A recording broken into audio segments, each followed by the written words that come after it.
सखी अब का करी हो ए हो केतनो देखिया पर करीले बरफ सखी तब बोले सतावे दोनों तरफ सखी सुनना हो दे हटूटे अंगी अंग तो दर्द करता तो छूटता पसीना भी रद करता हाय हाय रे गरमिया होद करता हाय हाय गरमिया होद करता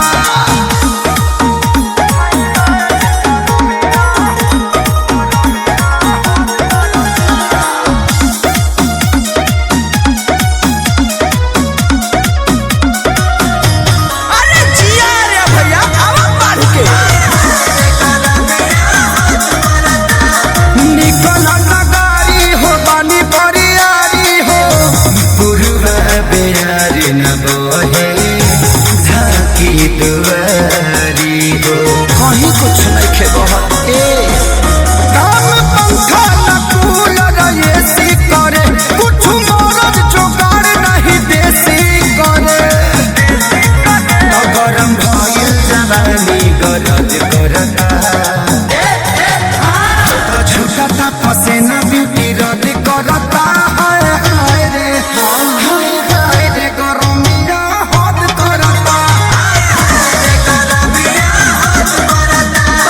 हाय रे गरमिया हद करता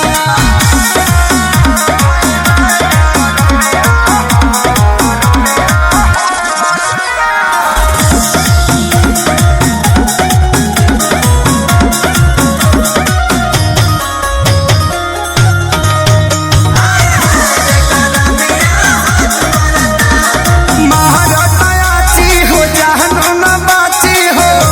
सुखी जवानी के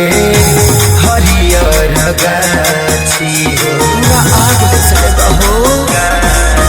दिया बाबू भूकात बाबे बूते के हो मन करे न खेसारी संगे सूते के हो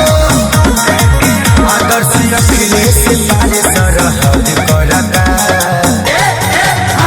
तो छूटता पसीना ब्यूटी रद